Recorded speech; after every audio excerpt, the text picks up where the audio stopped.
Hello again, and welcome back to the 3 on NY3 podcast, focused exclusively on New York's 3rd District and the race for Congress this year. Thank you so much for listening or watching. There's really no point in my pitching if there's no one there to catch the ball, so thanks for playing ball, at least with this metaphor. My name is Andrew Whitman. I am a still out-of-work TV political reporter. I've been covering local politics in New York for most of the past 15 years. I'm also a resident of this new 3rd District in New York, and I'm just a guy who saw a need for enhanced coverage of this race for Congress, and so here we are, whether anybody asked me to or not. My accountant, who does not exist, very much wants me to remind you to subscribe to 3 on NY3 wherever you're watching or listening. Like it, 5-star it, makes the show better, and it gives my imaginary accountant some new numbers to count. Besides, he prefers addition to subtraction, so it would be a nice change of pace for him, at least in his imagination or mine. This is episode number 8 of the podcast, and once again, we are sitting down with a Democratic candidate in the race for Congress. Today, my interesting conversation with congressional candidate and current Nassau County Legislator, Josh Lafazan. Nassau County Legislator and Democratic candidate for Congress in New York's 3rd District, Josh Lafazan. Thank you so much for joining the podcast. I know you're on a tight timeline today. Tell us a little bit about yourself and why you're running for Congress. Sure, Andrew, thanks so much for taking the time to have me on. And as we spoke about pre-show, I'm on a tight schedule because I currently serve in government. My name is Josh Lafazan, for your viewers who I'm meeting for the first time. I proudly serve as Nassau County Legislator representing District 18 here on the North Shore of Nassau County. And the legislature was not my first foray into public service. You may remember reading about the story. Back in 2012, as a senior in high school, I ran for the Syosset School Board of Education. I was senior class president, and I was pissed off that the superintendent of a school district of 6,000 kids had a pay package of $500,000 and gave herself a pay raise while our teachers took a freeze. And so I was senior class president, and I had all these ideas to make a difference. And the administration pretty much told me, and this is verbatim, to grow up, get a job, and then come back and speak to them. And I felt that was outrageous because on a school board of 9, we absolutely should have had one representative to represent the students. And there should have been a welcoming of new ideas. We should have been accepting of new ideas and excited by new ideas. And so I decided to run. No one in my family ever ran for public office.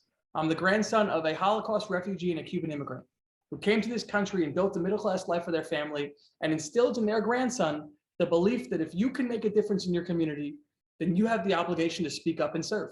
So I got elected about 6 weeks before senior prom, 2012, stayed home and went to community college to fulfill a campaign promise to stay home and stay on the school board.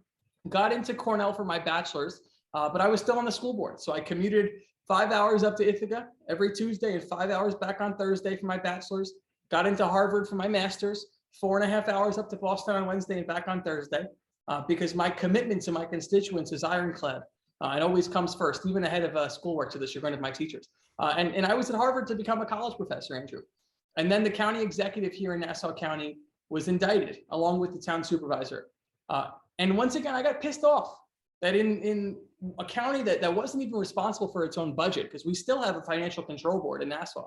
And at a time when we couldn't seem to pave a road or clean a park or do anything right, our elected officials were interested in enriching themselves. And so I decided to run. Now I'm 23 years old. I had never run for partisan office. And there was a Republican incumbent in my district who was not interested in battling corruption. In fact, told Newsday that corruption wasn't an issue in the county. So I decided to run. And at 23 years old, in November 2017, I beat a Republican incumbent to become the youngest county legislator in the county's history. Okay, I want to get the clock started on our first topic. Again, we are limited in time, but your campaign, as I've gone through this format with other candidates, allowing the candidates to pick 2 topics. We discuss each for 20 minutes, and then I pick the third 20 minutes worth of topics. So starting the clock, your first topic was getting things done amid the climate of polarization. Yeah. And I think that's a particularly interesting topic in this day and age. Tell me a little bit about what you mean by it and how you would enact that if elected. Sure. I think that topic epitomizes how I go about serving the people in the county legislature, how I've served on the school board, and how I will serve in Washington. Washington is broken, right? That's not news to anybody listening to this podcast or anybody living in this country. People are tired and they're pissed off watching the news or reading the newspaper, politicians bickering, Republicans and Democrats talking past each other, listening not to understand, but listening to reply, beating somebody to the next soundbite.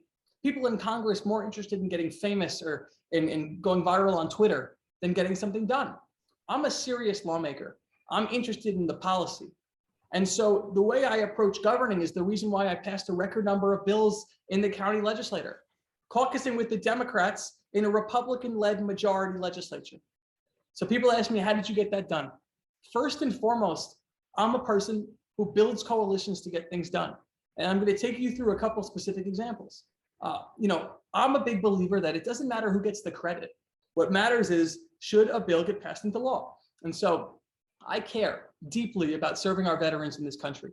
And in Nassau County, we have 5,000 veterans, 5,000 who are either homeless, soon to be homeless, or housing insecure. And quite frankly, that's a stain on our collective conscience, because I believe, and I'm sure many of your viewers believe, that our obligation to our veterans doesn't end when they take off the uniform. And it's our responsibility to fight just as hard for our veterans when they get home as they fought for us abroad. And so I wanted to pass a bill to protect our veterans. The bill package was called the Dignity for Our Heroes package. Dignity for our heroes being that everyone should have a dignified place to live, especially somebody who wore the uniform of our country. And it was twofold. One was to put veterans as a protected class in the human rights law, to make sure that landlords couldn't discriminate against veterans, because veterans often pay for housing using vouchers, and some landlords don't want to take it. And that's too bad, because our veterans deserve a dignified place to live. And secondly, it was to create the Commission on Building Veteran Homelessness, to build housing for homeless vets right here in the county. And so the first thing I did is I went to a Republican. I went to Bill Gaylor. He's a retired colonel in the Army, Republican in the legislature, and I approached him on this bill. And I built a coalition working with the other side of the aisle. Mind you, I had a press conference announcing this bill. I absolutely asked Legislator Gaylor to come and speak, because it's not about who gets the credit, and it's not a Republican or Democratic issue. It's about getting things done. That bill passed with bipartisan support, and we're building housing for vets right here in Nassau County. And I can take you through more examples in terms of the bills that got passed, right? I passed bills helping people suffering from substance abuse. I'm passionate about this issue. And one of my heroes, Terry Kroll, lost her son, Timothy, to heroin addiction in 2000, in the early 2000s. And, I love Terry, and she tells the story that I told her as a teenager I was going to name a bill after her son. And we did that. And I passed Timothy's Law in the county, starting a 24-hour hotline staffed specifically by a substance abuse counselor. My thinking being, if somebody's in the throes of addiction and they need help, then they need help now. And we can't expect them to do proprietary research, find the treatment available. They need help now. So I went to Laura Schaefer. Laura's a Republican. Laura and I served on the Nassau County Heroin Prevention Task Force together. And I worked across the aisle with Rose Walker, Republican, chair of the Health Committee. I am unafraid to work across the aisle to get things done. And let me tell you, we don't know which party is going to be in the majority in Congress come 2023. And quite frankly, in terms of me getting stuff done, I'll work with anybody, because putting policy over politics epitomizes what I've done in the county and what I'll do in Washington. Let's flesh that out with a little bit of substance, Josh, if we can. You've talked about some issues on the county level where you were able to have some bipartisan cooperation and get things done. What are the issues where you see that as being viable on the national level? Sure. Well, quite frankly, I talk about, I can do it because I've done it. So I look at those issues, right? Veteran homelessness and housing is an issue at the national level. And quite frankly, we saw the VA in Northport, with threatened closures. And so protecting veteran healthcare, bolstering veteran healthcare, and building veteran housing is something I'm going to want to do at the federal level. And there are a ton of veterans on both sides of the aisle in Congress. And if you look at substance abuse, quite frankly, it is a shame in this country that people oftentimes cannot get the help they need. Addiction is a disease, just like any other disease. And we know how to treat it, and people can get help. And 23 million people in this country are living in long-term recovery, but people can't get the help they need now. And so if you look at those two issues, there are two issues I'm going to want to focus on at the federal level. But quite frankly, first and foremost, at the top of my agenda is affordability. It is too expensive to live in Long Island. It is too expensive to live in Westchester. It's too expensive to live in the city. And quite frankly, as a millennial, I've seen so many of my peers move to other states. I've seen many of my friends' parents sell their homes. People can't afford to live here. They can't afford to start a business here. They're squeezed here. And so restoring the state and local tax deduction is everything to this community. Congressman Swazi has led the way, but whether there's a Republican or Democratic majority in Congress, our member is going to have to step up and fight to get that done. And that's at the top of my list. Oh, I'm sorry. I didn't mean to cut you off. That's okay. That's okay. I as I mentioned at the top of this topic, I think this might actually be the key topic or the key issue that Democratic primary voters have to decide when the primary rolls around. Do we want somebody who wants to work with the other party and wants to, compromise with Republicans, or are we looking for somebody who's going to dig in, entrench, and sort of continue the party versus party warfare that we've seen in Washington over the last God knows how many years? To me, that's a two-pronged issue. The first is electoral. The second is political. Once the election is over, let me start with the election. Sure. Do you think somebody who shares your perspective, a deal maker, more of a moderate, if I can, do you think that person stands a better chance of winning this fall in a general election against a Republican? The answer is absolutely. And quite frankly, I speak from personal experience here. I am a common sense Democrat who represents a Trump district, right? So I told you I took out and beat a Republican incumbent in 2017. I was reelected in 2019. And in 2021, when we saw this red wave on Long Island sweep out county executives, district attorneys, majorities in the legislature, I'm a Democrat where 27% of the voters were Democrats, and I won. And I'll say that one more time, 27% of voters in my district were Democrats. And we won in a Trump district. And it's because people in my community, my constituents, know that I am not an ideologue. I am not somebody who puts politics above policy. I'm somebody who will work with whomever, wherever, whenever to get things done. And I have a record of actually getting things done. I share that because 2021 was a harbinger of things to come in 2022. We know it's going to be a tough year for Democrats. And we know this is going to be a tough district. And so at the end of the day, absolutely, somebody who can recruit independents to come over, somebody who can make sure that can speak to Republicans, Democrats, independents, because they'll get things done that will make their lives better. Absolutely, the answer is they're more electable. And I'm the only Democrat representing the Trump district. And I'm the only Democrat, I believe, that can keep this seat in Democratic hands, which is key to the majority. Though I will point out your county legislative district is highly Republican. This congressional district is designed to be Democratic leaning, 10 points Democratic leaning. The upshot of that being, if a Democrat loses in the 3rd district in New York, you're probably looking at a 30, 40 seat Republican majority anyway. And so, we're talking about a little off the top here. How would you address that concern? The Democrats really should have an advantage in this district. Well, the answer is we can't take anything for granted. I saw in districts in the legislature and on Long Island where massive Democratic enrollment advantages were had, candidates sometimes take it for granted.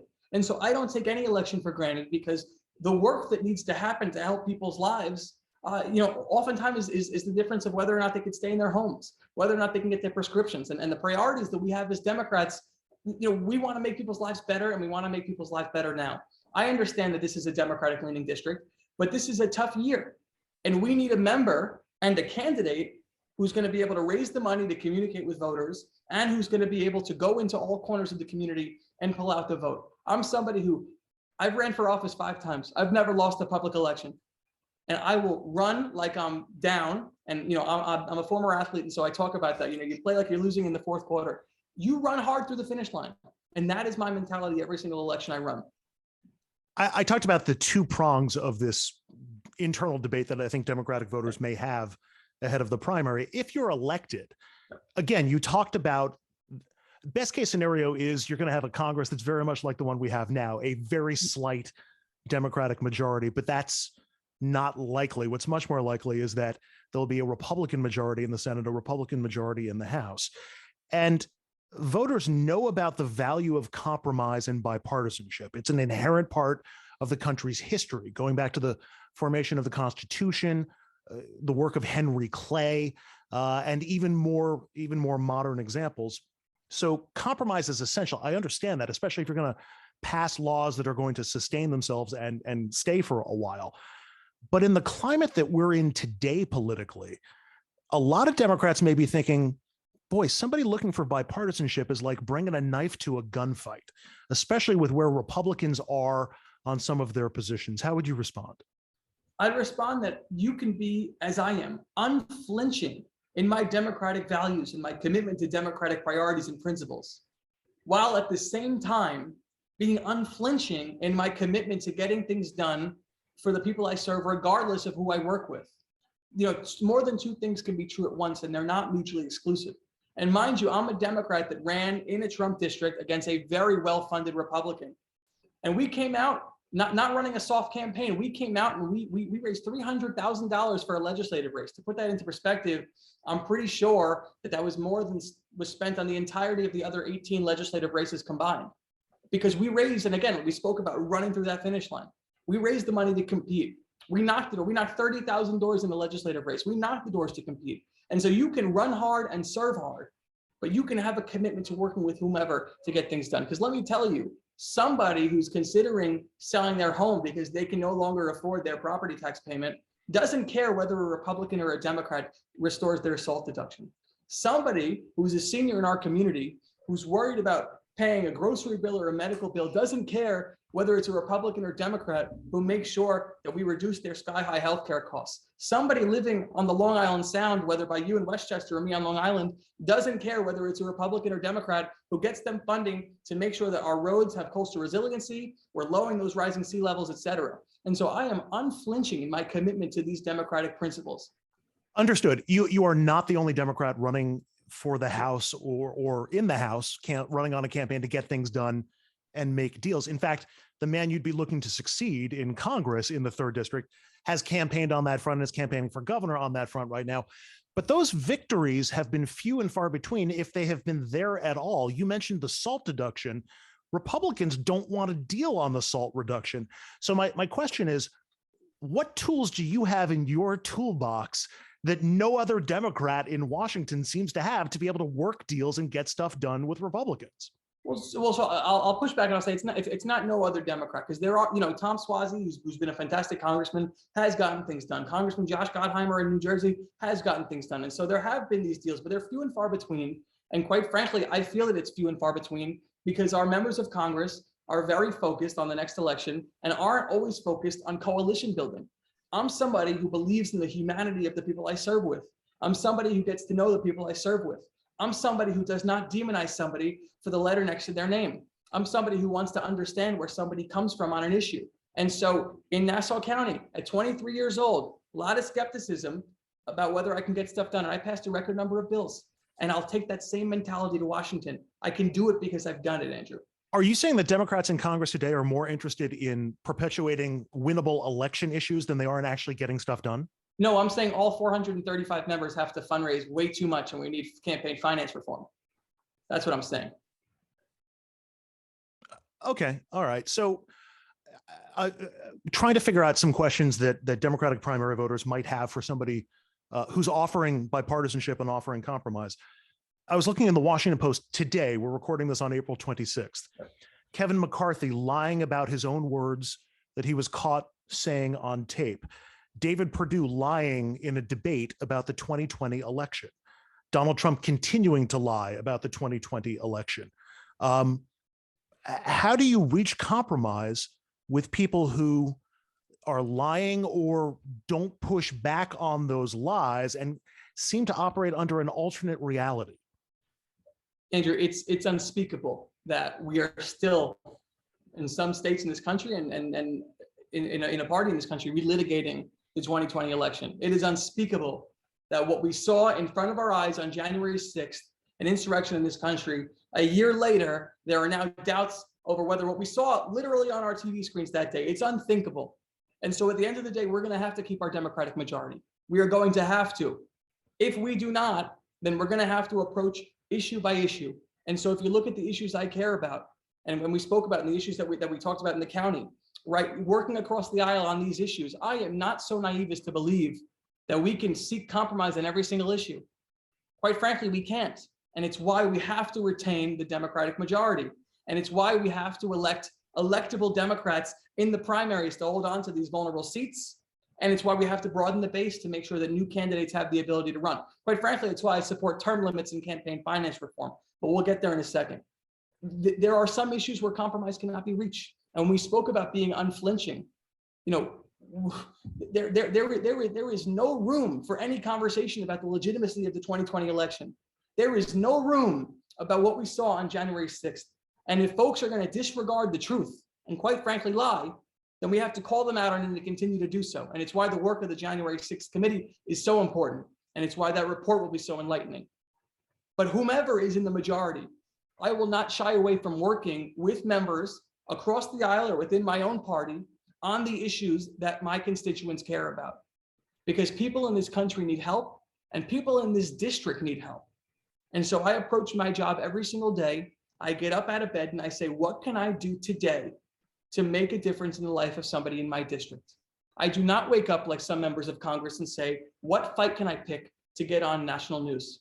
Or what tweet can I respond to go viral?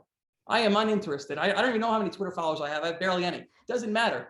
I do not care about being famous. I do not care about going viral. I care about doing the work, and call it not sexy or call it not as flashy. I do not care. I am who I am. I've made a difference for folks and I'll continue to do so. I get that. There are a number of Republican positions that appear to be anti-women. You can look at abortion policy, paid family leave. There are certainly others.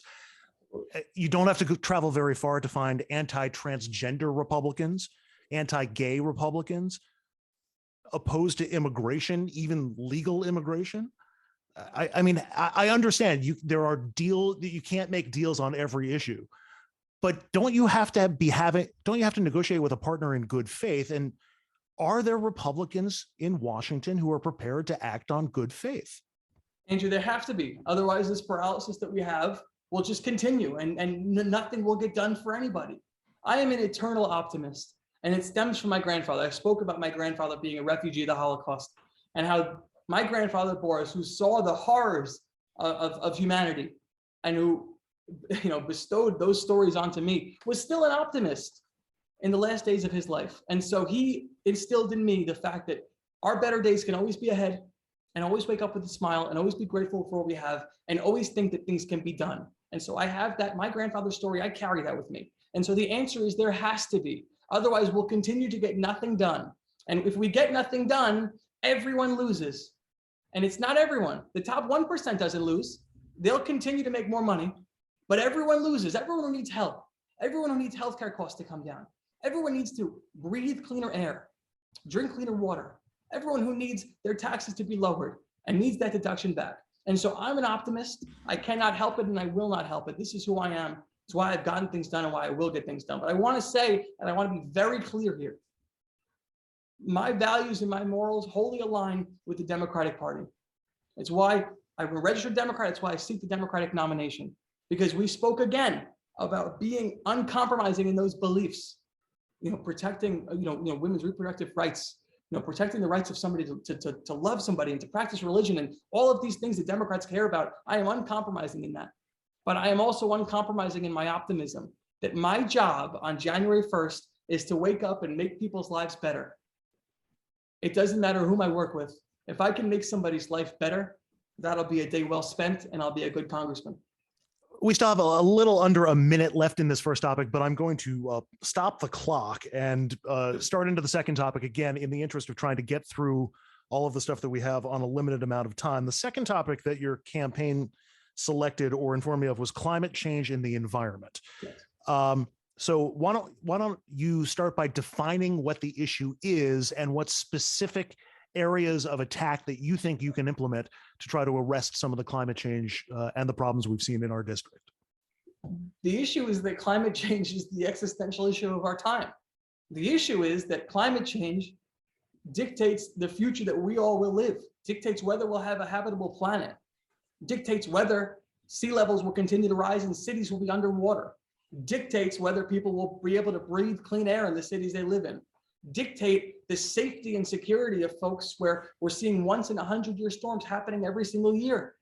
That's the issue. The issue is that there seems to be a party in Congress, the Democratic Party, who believes that climate change is existential, and there are members of the other party who don't believe that climate change exists. That is also the issue. And so we have to have a sense of urgency, but before that, we have to acknowledge that climate change exists. And we spoke about why it's so important to have that Democratic majority. It's because this Democratic majority understands that this is the existential threat of our time. But it's not so much just to have a Democratic majority, just to be there. We have to take bold action, and we have to do it now. And perhaps I have a unique sense of urgency because I am 28 years old. And more so than any other candidate in this race, or pretty much candidates across this country, I will be impacted by the inaction of people in our government. Because I'd like to have kids and grandkids who can live in a habitable planet. I love Long Island, and I love cities and towns in Long Island that I love and that I represent right now not to be underwater. I'd love to be able to stay here and raise my family and breathe clean air and drink our water. But if we don't treat this as existential, and if we don't have an urgency and a courage to act, then quite frankly, we're failing not only people in this country, we're failing citizens of humanity. And that is not an understatement. You are not the first Democratic candidate to come on this podcast and speak about climate change and the environment as an issue that matters to them. Obviously, the role that Long Island Sound plays for all of this district has been a bit of a focus. My question is, how do you delineate your views and your agenda on climate change from the other Democrats also seeking the Democratic nomination? What separates the Lafazan agenda on climate change from anybody else's? Again, I look back to what separates me from other candidates in this race is that I have a record to run on. I have a proud record to run on. Specifically, I have a record to run on the environment. Let's look at what we did in Nassau County. First time in this county's history, we became a climate smart community, making sure that not only as we as a county government acknowledge the threat of climate change, but looking at a wholesale evaluation of our buildings and of our county properties and of our policies to make sure that we're protecting the environment, looking to electrify our buses and electrify our county vehicles, looking to make sure our buildings were LEED certified and we're using solar on our buildings and investing in renewables, expanding charging stations and fostering bike lanes and walking paths to make sure that we have cleaner communities and cleaner air, et cetera. So, if you look at my record, and I'd love, if you'd indulge me, there's so much more that we can look at. Pollution is something that really matters, and littering matters. And so, it goes far and above the fact that I co-sponsored a bill to make sure that, we took plastic bags out of our communities and made sure that people stopped littering their PPE, which, as you remember, at the beginning of COVID was absolutely abhorrent in our communities. But it goes further than that. It's the fact that we as a legislature working across the aisle, we got a package done working with County Executive Curran, $50 million for the Bay Park sewage treatment plant to get to clean up Reynolds Channel, to pump that effluent from Bay Park to Cedar Creek with an ocean fallout pipe. And at the end of the day, I laugh with my interns, talking about sewers and talking about human waste is certainly not appetizing, let alone a sexy topic, but that's going to clean up Reynolds Channel for a generation. It's going to clean up our waterways. It's going to boost our economy, and it's going to literally improve the health and the lives of people down there. And so we look at what I've done in Nassau with smart sprinklers to conserve water, with replacing those old cesspools. And so many of the people I represent don't have access to sewer, but replacing those old cesspools with these newer high-tech septic tanks to make sure that nitrogen is not seeping into our water. And we get our water here on Long Island from that aquifer. Looking to make sure we hold polluters accountable in this county. Looking to make sure that working with nonprofits and organizations on the ground to empower and educate our young people about food waste, about water waste, about contamination, protecting our preserves, planting trees and keeping our parks clean and open and accessible even during COVID. The list goes on and on. And so what separates me on every issue, but specifically on this issue, is I have a record to run on and that I'm proud of getting things done that I'll bring with me to DC. You mentioned earlier that there are some Republicans in Congress who don't even acknowledge that climate change exists. That's certainly an issue, but at least from my perspective, the bigger issue, the bigger roadblock for climate change remediation policies is cost. Even Republicans who believe that climate change is an issue seem to hesitate or even, blanch at the thought of having to foot the bill for all of it. And all of the policy recommendations you just outlined cost money. Yep. Should the federal government be subsidizing this cost? Should the federal government be picking up this cost? Otherwise, businesses will pass it on to consumers. Absolutely. Right. We just passed $1 trillion infrastructure package in DC. We need a member of Congress who's going to fight tooth and nail to get those dollars back to our district. And it's a small thing, but I got every major county road in my district paved. It's a small thing, but it's not. Right? It's a small thing in the sense of the problems people have, but it's not, because the quality of our roads affects the quality of somebody's life. And the fact that I, as a legislator, as a new legislator, fought tooth and nail to get millions of dollars for those roads, to get millions of dollars for our parks, and to deliver more funding than any legislator for this district has. I did it on the county level. I'm going to do it with a tenacity on the federal level. But the answer is absolutely. And I don't, of course it's cost, but we have to look at it as an investment. Look at what economists say. $1 invested in infrastructure is $5 into the economy.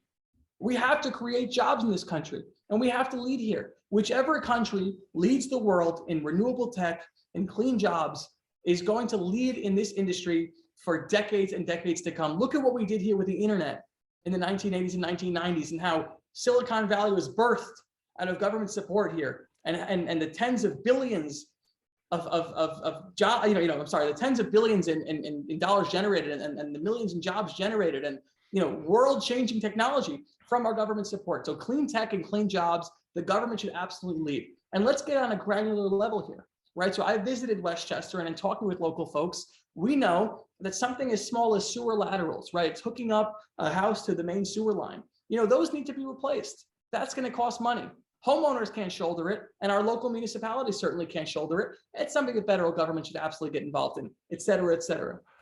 All well and good, but I look back on recent history. Yep. After Hurricane Sandy devastated our region, Republicans in states that had gotten hurricane assistance and tornado assistance wouldn't vote for assistance for us to dig out of Hurricane Sandy. Go back 20 plus years, Republicans wouldn't vote for funding to assist New York after 9/11.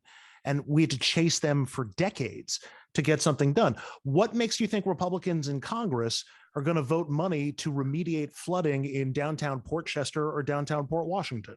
Well, look at the folks who got those packages done. So many of our Long Island members of our delegation, and Congressman Steve Israel, who was my first boss in politics, my first internship, led the way there. And it was our Long Island Republicans and Democrats working together to deliver that funding and get it done. Of course, Carolyn Maloney and so many others in the city, but our Long Island delegation stood up and led there. And so again, we can take two approaches. We can have a pessimistic approach of nothing will ever change. Nothing will ever happen. It's not even worth it. Or you can have the audacity that I do to believe that something can happen and go for it. And that's what I've done. It's what I've done in the legislature. It's what I did in the school board, and it's what I'll do with the federal government. $1 trillion in infrastructure packages. Why can't we have shovel-ready jobs here on Long Island, in the city, and in Westchester? Why can't we? And why can't we work with our local nonprofits and municipalities? Why can't we? The answer is we absolutely should. And I will never lose a sense of optimism that we can't deliver that funding here.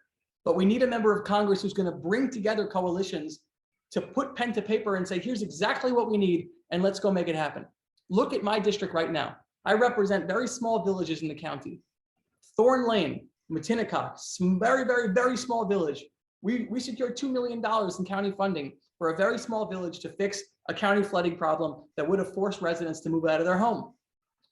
All across my district, we've gotten funding for schools and for parks and for roads, et cetera, because I am tenacious in pursuit of getting things done for my community. I go and work with folks with pen to paper of exactly what needs to get done. And I am tenacious and unapologetic in pushing until things get done. And that's who I am. And that's how I've gotten to where I am in politics as a young person. It's why I'll get to where I'm going for my constituents in Washington. The climate and climate change is obviously a global issue. Yes, but there's not full global participation in trying to arrest it. Has been pointed out many, many times. Two of the largest economies in the world, China and India, are not on board, or at least have not committed to the same levels that the West has. How do we proceed? Should we proceed, even without assurances from those countries that they will get involved and also take this fight against climate change? We have to. We have to lead by example here.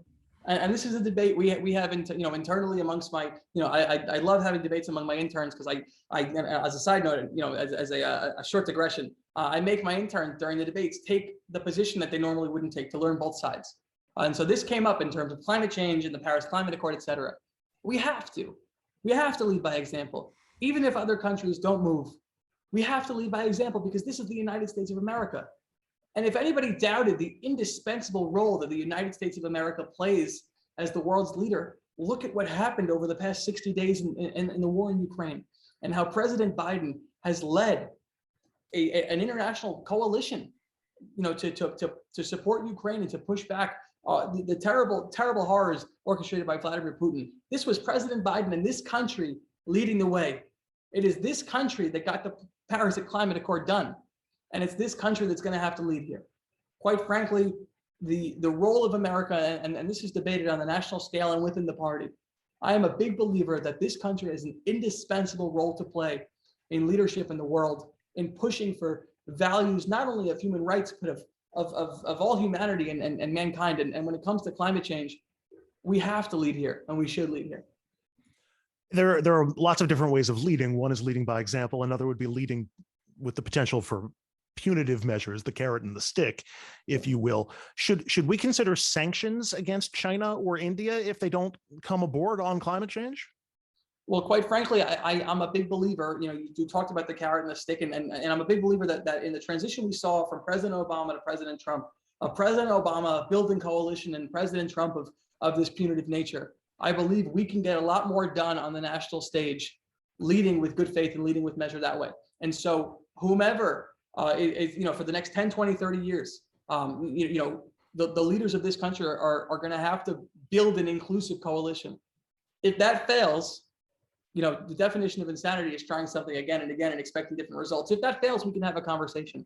But I hearken back to my optimism that we can get this done because it affects everyone in this world. And there are climate deniers. It is unbelievable how we have climate deniers in 2022, but there are climate deniers.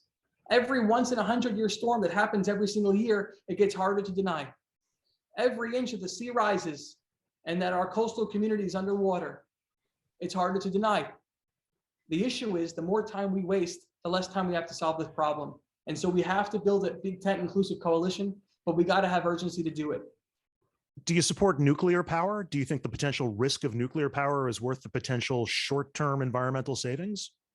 So it's an interesting question. And so we've put together a coalition of advisors in all different parts of kind of the campaign. So we have really a brain trust on healthcare. I work in Northwell Health and I've recruited some doctors and really amazing administrators. And we have a coalition that's advising us on energy. And so, the answer is we're getting through the primary right now in terms of specifics and what we support and not support. I'll say this, if there is something that can be done that's a renewable energy that is safe, the answer is we should do it.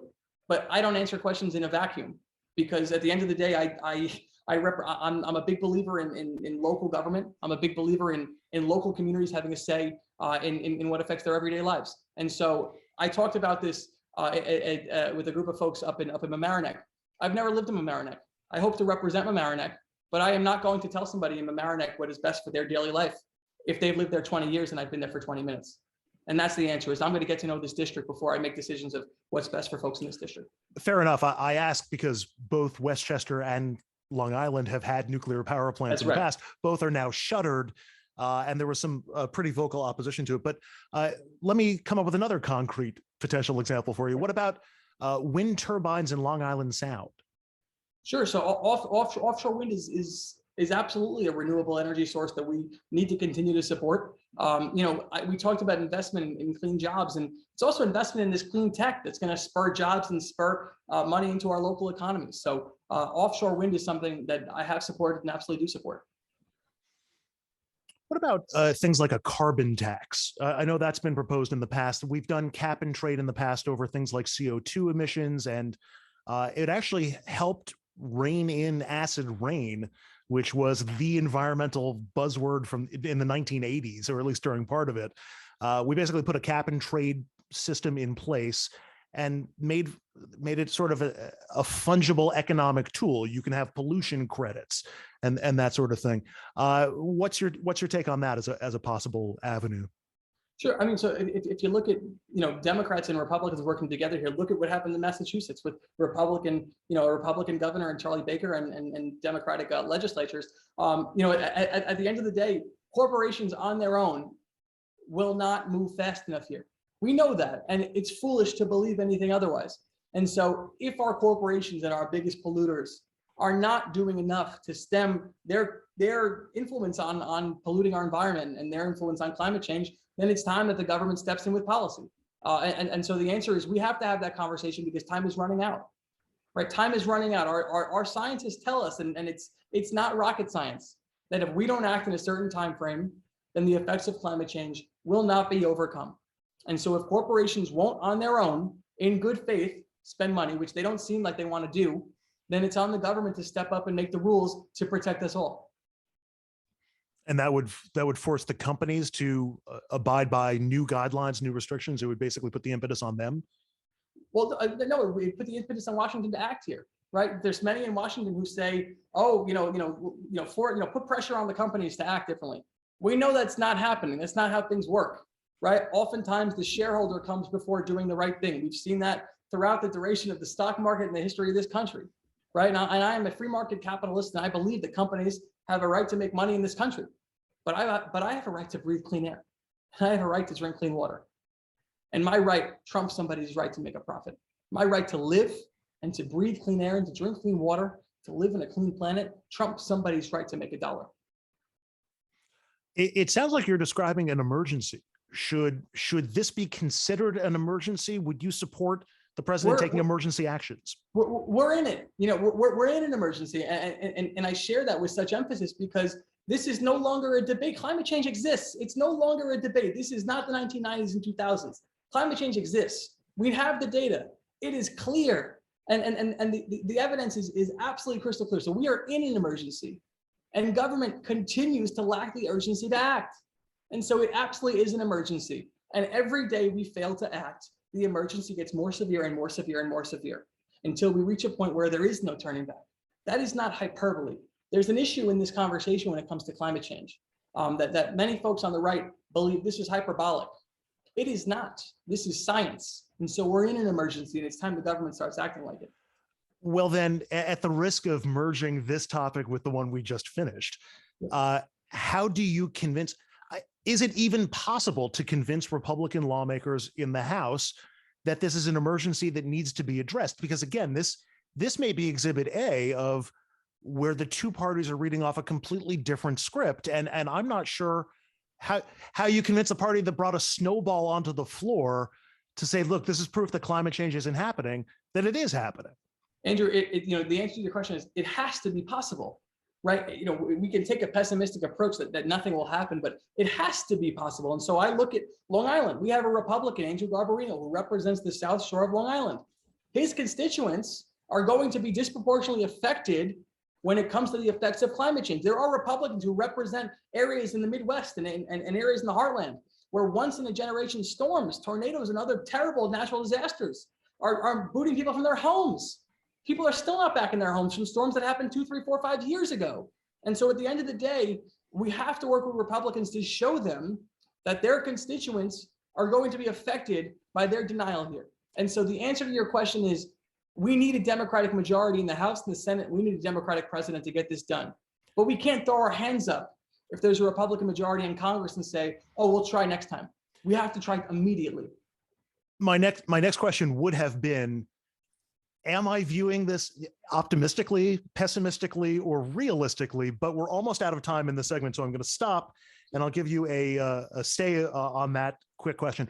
We're now moving into my 20-minute segment where I come up with the topics, and I'll hit start on the timer right now.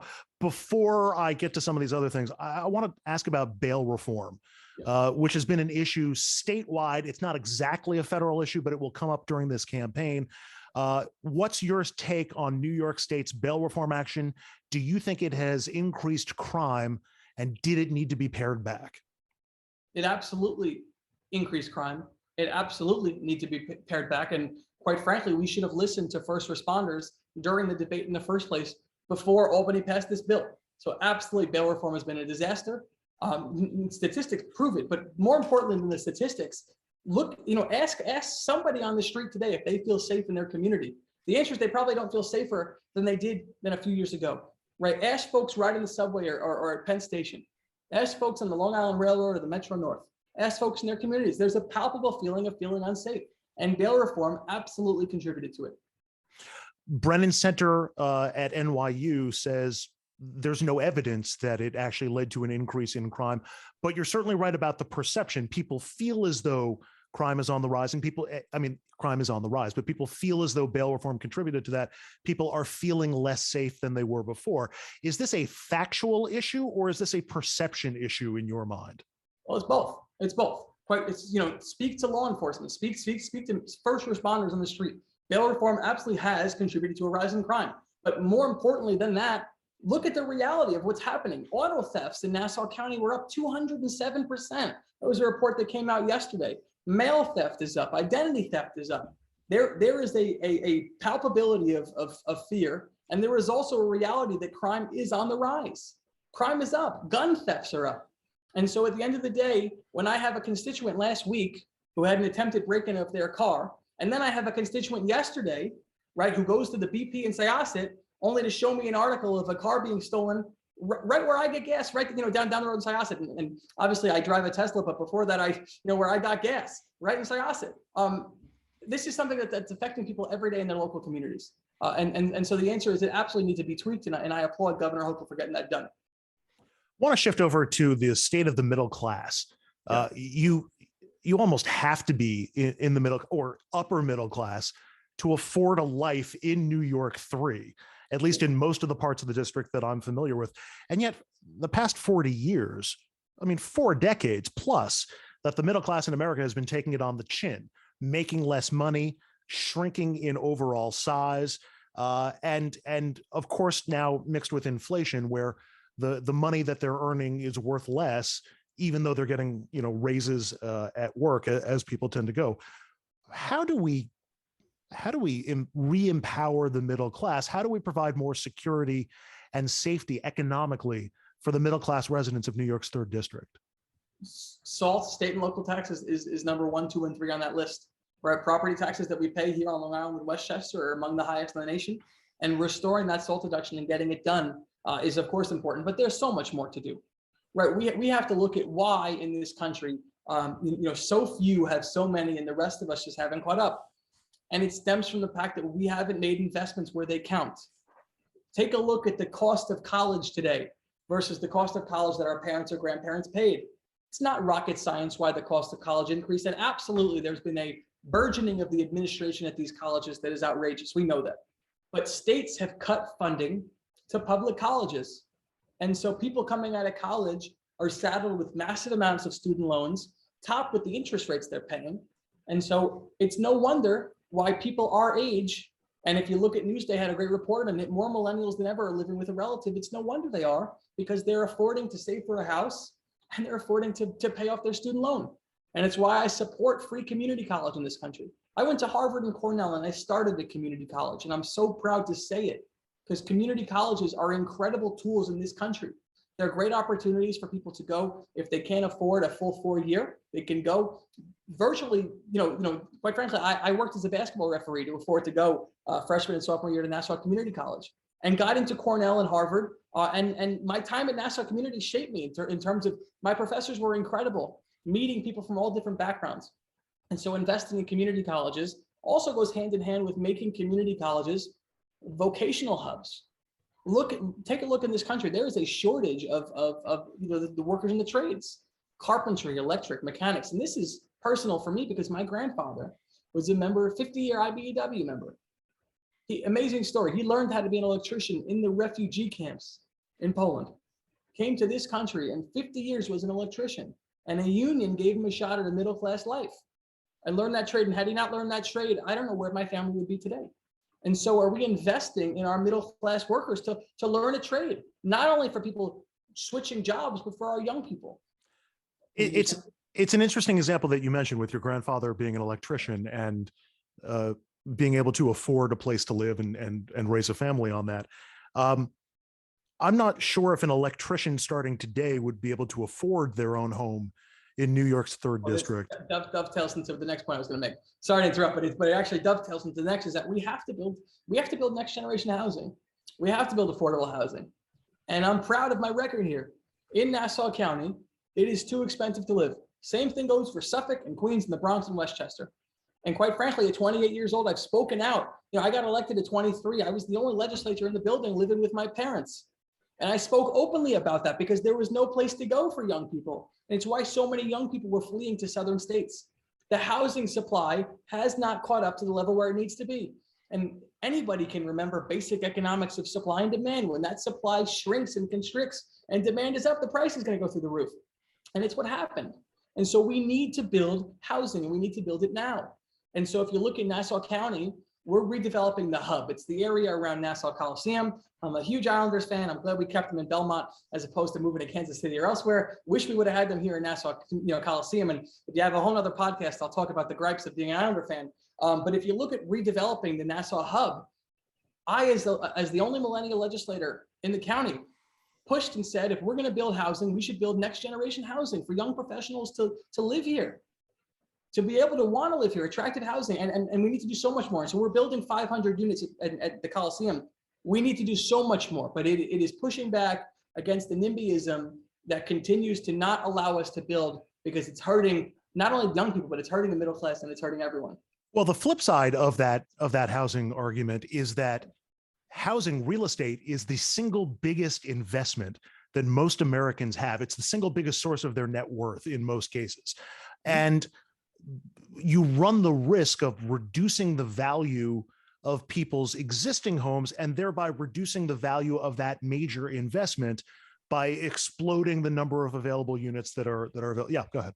Yeah, I don't see it that way on a scale that I'm talking about, right? On a scale that we're talking about, which is that we have to build more units for, quite frankly, it's not only so young professionals after college can afford to live here. And so for middle-class families who are moving here, quite frankly, at the end of the day, the scale that I'm talking about is going to allow people an attractive rental opportunity, right? If you look for rentals are through the roof.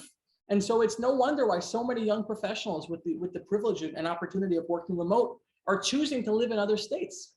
Many of whom are my closest friends, driven by the fact that there are more attractive housing options in those other states.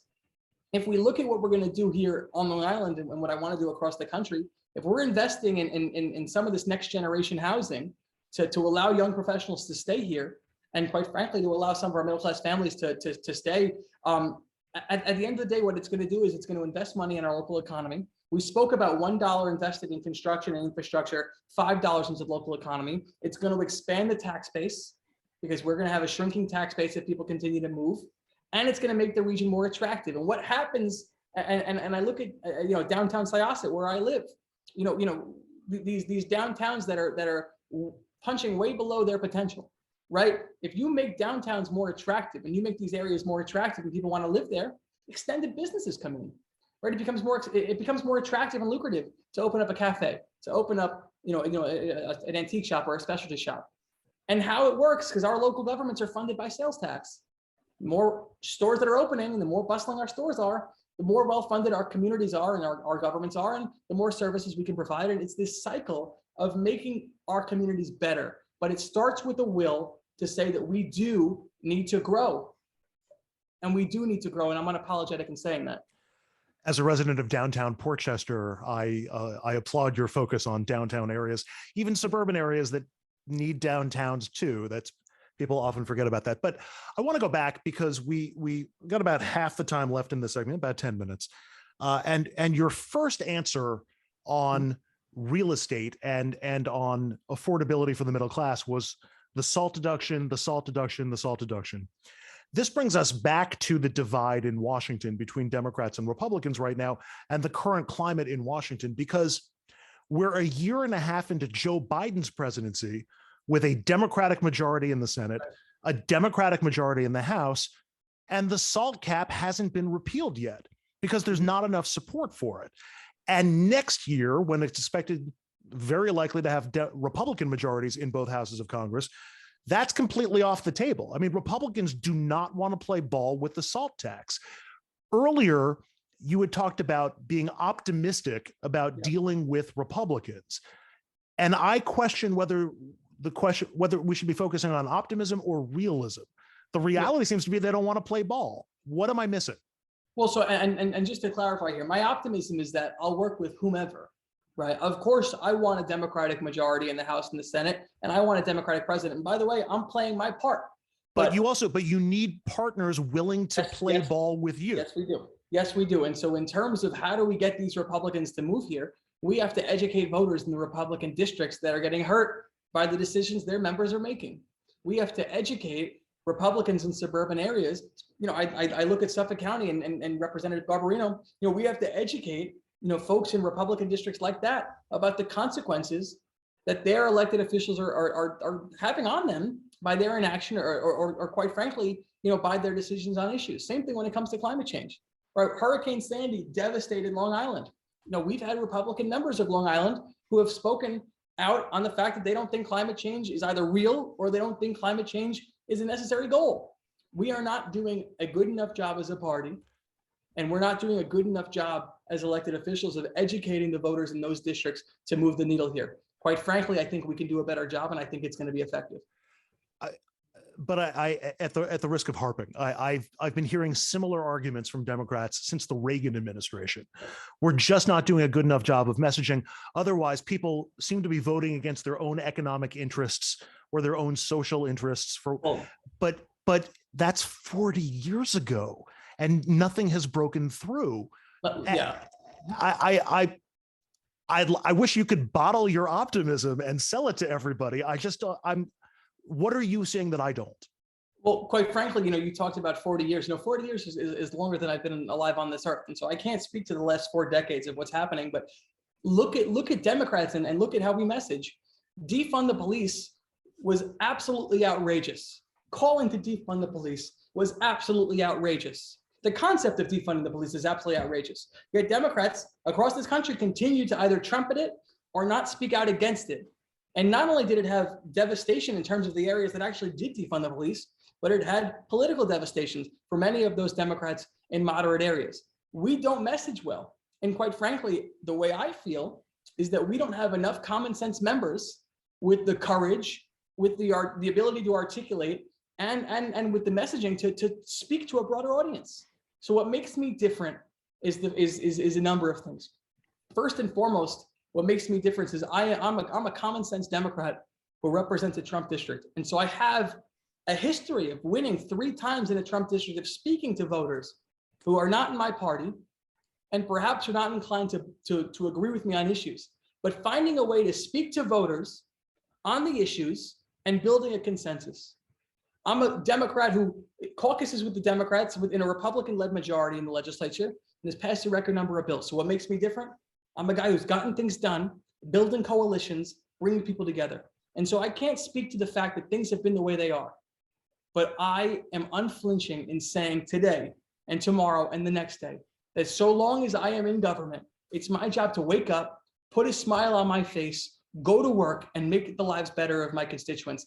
I've done it for 10 years, and I'll continue to do so. You talked about the messaging, the poor messaging of Democrats. I'm not going to argue with you on that point because that I think would be a fool's errand.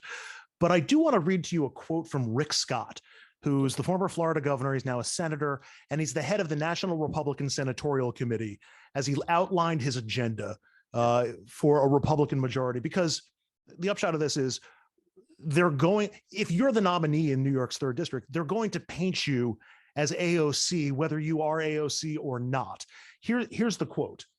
The militant left, elites atop our nation's institutions, are working hard to redefine America and silence their opponents. They want to end the American experiment and replace it with a woke socialist utopia, and we are sitting around watching it happen.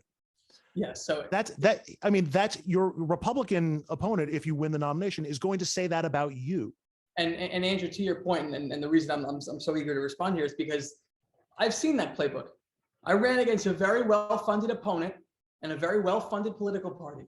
I'm a candidate who has absolutely unequivocally said that defund the police is outrageous and we should never defund the police.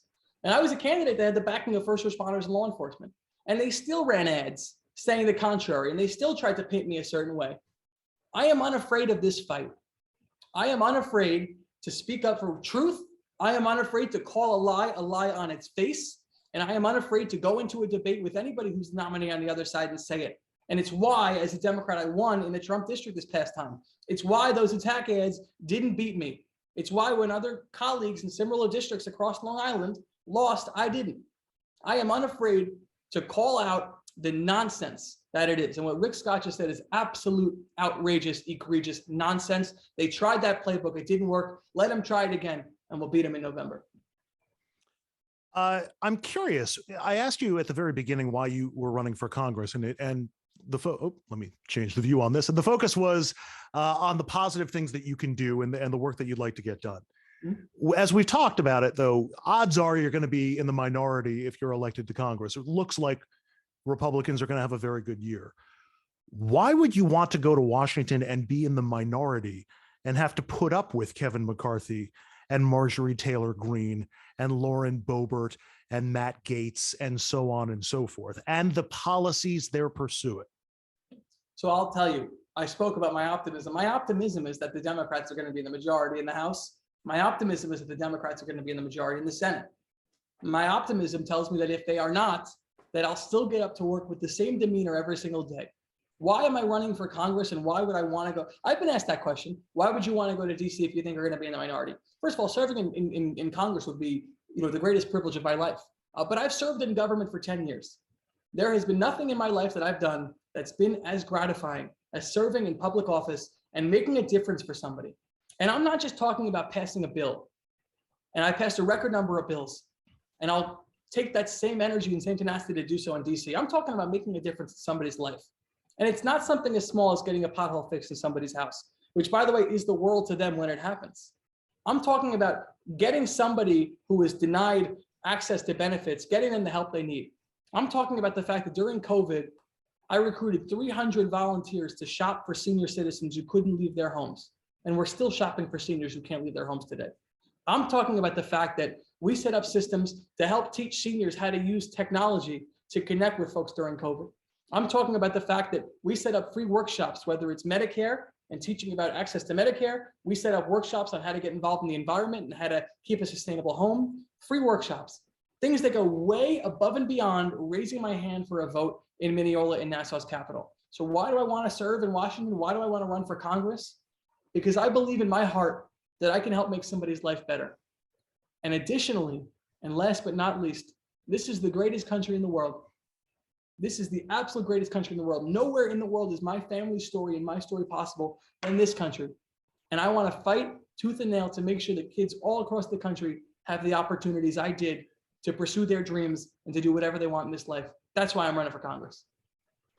On that note, I want to jump to the candidate questionnaire. These are designed to go from more important to less important, sure, and are designed to be fairly quick, though take as much time as you want on the first answer, because the winner of this election, the representative for New York's 3rd district, if the trends allow and the courts permit the district to stay the way it is, it would be in the driver's seat to hold that seat for the next decade. So what steps will you take, even above and beyond what the law or ethics rules say you have to do, to ensure to voters that you will not profit from your position if elected? Case in point, I've served in government for 10 years and I've never once had the audacity to even try, because government should be a full-time job in Washington, and a member of Congress should be there to serve the people with no other understanding that that is their full-time job, that is their only job. And so that's the only job I'm going to have. It's the only job I want. And at the end of the day, my job of serving the people is going to be a full-time job enough. I spoke about this with my interns the other day. Serving in government is a privilege. It is not employment, right? We saw it under President Trump with the emoluments clause. Serving in government is not to enrich.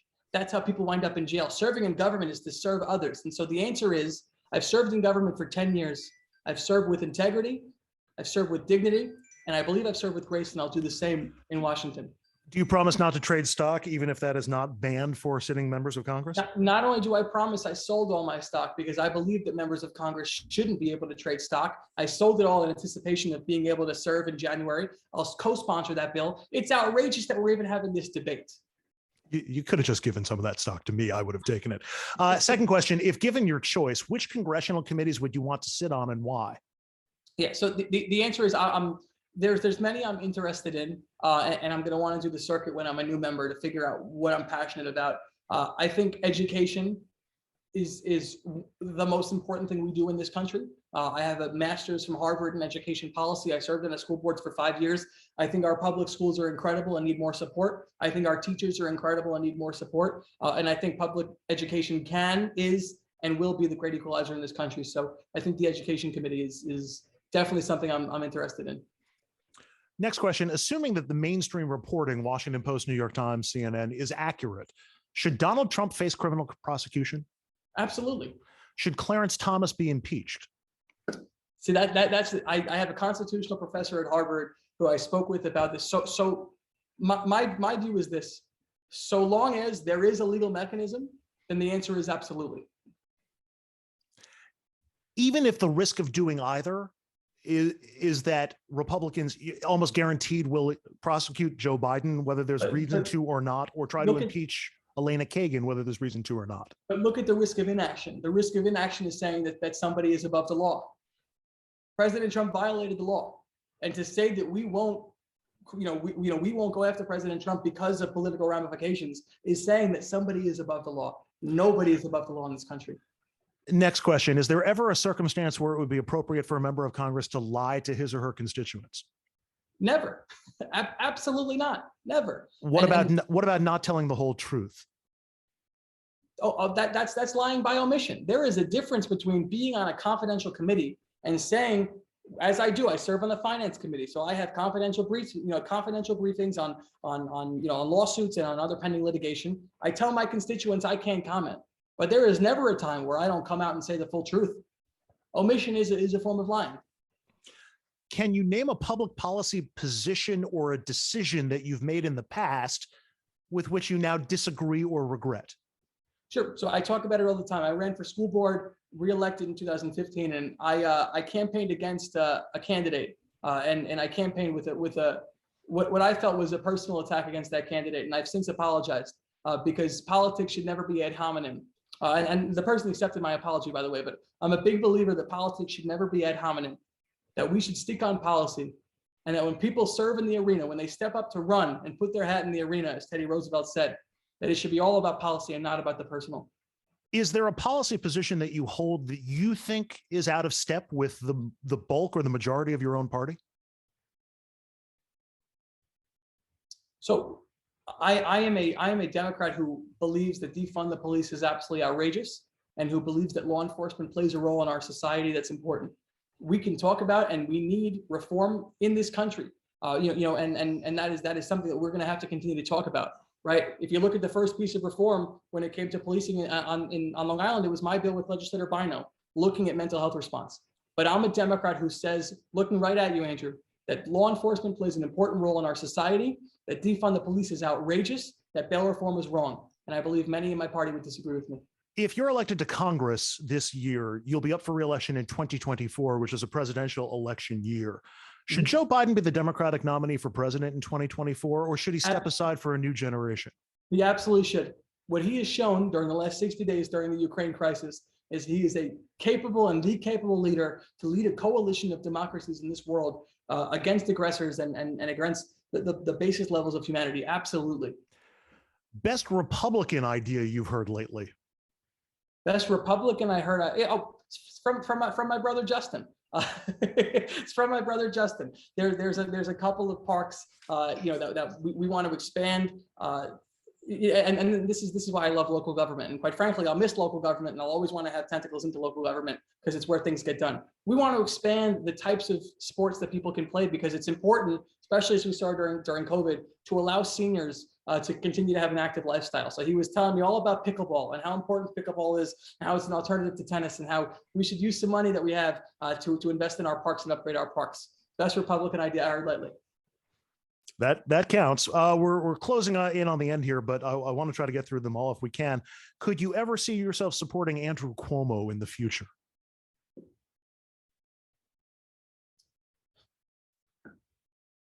Andrew, you're pretty good. You're a pretty good interviewer.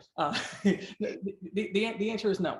Okay. I think Governor Cuomo. I think we cannot look at his time in office, being unrecognizing of the good that happened, of the public works that got done, of the legacy that he left. But I think Governor Cuomo betrayed the public trust, and the answer is no. What about Al Franken? Al Franken,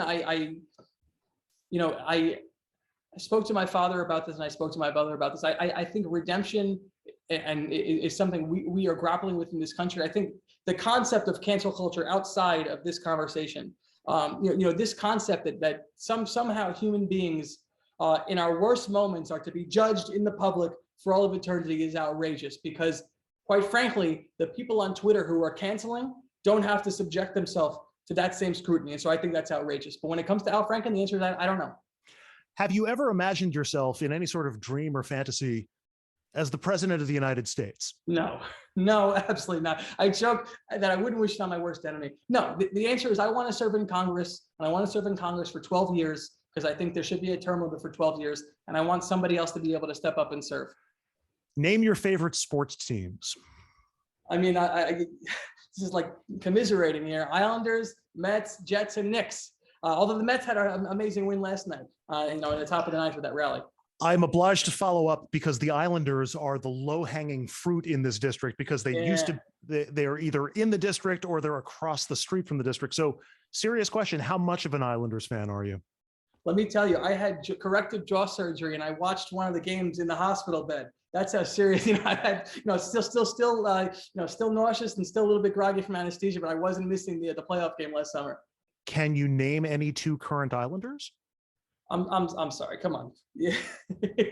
We're going to go to a game together. You have Semyon Varlamov and you have Matt Martin and so many amazing Islanders. That's enough. That's enough. Yeah. You have successfully qualified the answer. I felt the need to follow up because I figured everybody was going to say Islanders. We're almost done. Favorite political movie or TV show and why? West Wing. I've watched it 3 times, and why? Because Aaron Sorkin's optimism matches mine. That is the correct answer. The West Wing is my answer for that also. And my final question on this questionnaire comes from something that Martin Sheen's character, President Bartlett, said on the West Wing. Early on in the show, he wanted to speak his mind on issues. And he said, this is more important than re-election. Speaking my mind is more important than re-election. And that resonates with me because we seem to live in a time when political courage is waning or wanting. What's more important than re-election to you? What's more important than re-election to me is doing the right thing and saying what I believe in my heart, even when it may be unpopular. I talk about government needing term limits because government was never meant to be a lifetime employment opportunity. And so if I speak my mind on an issue, and if I do the right thing because I believe in my heart I'm serving my constituents and I lose an election, then I will sleep fine at night. But I'd rather lose an election than lose my integrity. I'm almost about to lose you to the schedule. Very quickly, where can we find your campaign online? Where can we find you on social media? Sure. JoshLafazan.com is our website, at Josh Lafazan on Instagram, on Facebook, and on Twitter. If you have a question, reach out. We have an amazing, and I'll just give a plug for this, we have an amazing internship program. Over 200 kids, teenagers who are, I believe that young people have unlimited potential but limited opportunity, teenagers who are getting involved and making a difference in this campaign. If you have a young person who wants to get involved, come intern with us. Finally, in the next stage of this podcast, I'm hoping to invite candidates back on 2 at a time and have some informal debates. Would you be interested in doing that if we can work out the schedule? Forensic speech and debate in high school was one of the best things I did. The answer is I'll never shy away from a debate. As long as it's on policy, on the issue, absolutely. Josh Lafazan, Democratic Nassau County Legislator, more importantly for our purposes, candidate for Congress in New York's new 3rd District. Josh, really appreciate the time. Thank you so much. Thanks for having me. And that brings us just about to the close of another episode of 3 on NY3. My thanks to Josh Lafazan and his campaign team. To learn more about Josh and his campaign, you can find him at joshlafazan.com. That's JOSHLAFAZAN.com. Josh's Twitter handle is at Josh Lafazan. That's at JOSHLAFAZAN. My name is Andrew Whitman. You can follow the show on Twitter. The show's handle is at 3 on NY3. Mine is at Whitman Andrew. Not going to spell my name for you, but think of the poet. That'll get you halfway home. Video versions of the podcast are available on YouTube. Audio streams can be found on every major podcast hosting app. Just search for 3 on NY3. Please like and subscribe to the podcast wherever and however you are consuming it. Please tell a friend. To contact the show with questions, complaints, or anything else, whatever, you can just email the show. Our address is 3onny3@gmail.com. Quick reminders: primary day, June 28th, election day, November 8th. This has been 3 on NY3 with Andrew Whitman. We'll see you next time.